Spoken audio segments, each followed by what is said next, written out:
that you don't have to do the conditioning? Very glad. I got my 4 years in, so after that, it's a lot easier to coach than actually run the drill. But if you'll just follow the details and just lock in, it's not that hard as a coach. They're tired, they're hot, they're sweaty, all that. But very glad. What are the details you guys are focusing on this week? For us, with Bandits, is consistency. We're trying to stack days, have great practice days. That's one of the things we talk about in the room is winning practice. If we win practice, we can win on Saturday. If we don't do well in practice, we could possibly struggle on Saturday. So just winning practice. We have an award for the guys. We're the Bandits. We also call ourselves the Edge. So I went on Amazon and bought a golden electric trimmer, and that's the golden edge. So the practice player of the week or the day gets that golden edge. So anything that we can do to help excite these guys about practice, because they know in the end that's the main thing. Who's been taking that away the most so far during fall camp?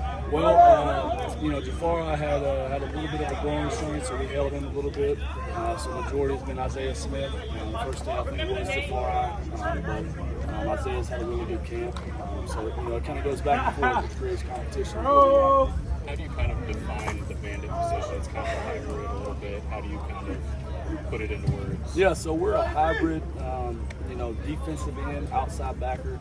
At times we're asked to drop to the flats and do our job in coverage. But what I like most about Coach Simon is on third down, he trusts us that, hey, we're going to let loose and we're going to go get it and try to get after the quarterback. So we're a little bit of a hybrid, outside backer, defensive end. But mainly, we're engaged to stop and run, rushing the quarterback, and if we're asked to drop, doing our jobs, get to the right landmark and drop it. What have you seen from Isaiah since you got here and to now, gearing up for this season? Since I've got here? I've seen a huge improvement. He came in, he was like 200 pounds.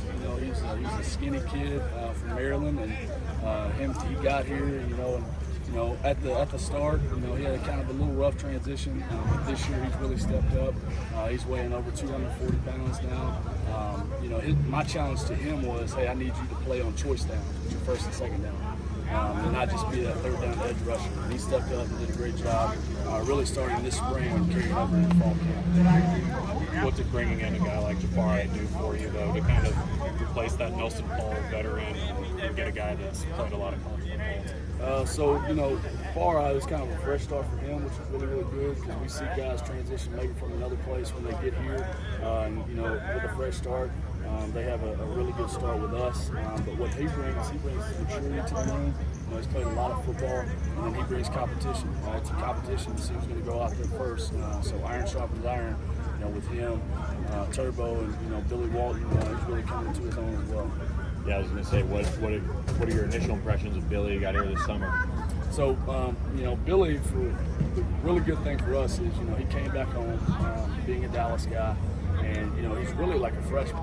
He redshirted at the previous school, but he's coming in. He's probably made the biggest jump from day one to maybe 13, whatever it is now, as far as getting better, from pass rush techniques to playing the run. He knows he still has to get bigger and stronger, which will come with our staff, but he's made a huge jump. What's this fall camp look like for you? First fall camp in this position. Has it been different for you from past seasons? Not really, because I still, worked with the group, obviously as an analyst role, so it's not too different. I guess the recruiting aspect, balancing that with coaching your guys and keeping your guys here, keeping your roster, kind of balancing all those things out. What's it like finding a guy that can do that kind of in-between versatile role instead of just being a backer or just being an outside defensive lineman? Yeah, so what we look for first is a guy who can rush the passer. So if he can do that, and then if we can project him to be big enough to play the run in the ACC, that's kind of what we look for. But mostly we look for size, twitch, and then the ability to play the run. How much does it help having the depth that you guys have on the interior, but also having a guy like Elijah on the other side, just as far as teams having to account for both the Bandits and the edge?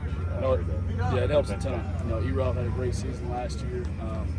And even like a guy like Ken Robertson, who we've kind of moved back and forth, who can really do both. It helps a ton because E-Rob having that, they may have to slide the line to him, and that kind of opens up one-on-ones for us. So E-Rob does a great job, had a great season last year, and looking forward to what he's going to do this season. How have you kind of seen Elijah taking on this offseason, and how does he keep progressing to make sure that, last season isn't some sort of fluke? He's a leader. He comes to work every day. He brings the young guys along. He's coaching them off to the side. He's a guy you really don't have to get after because he's self-motivated and he knows his goals and what he wants to do.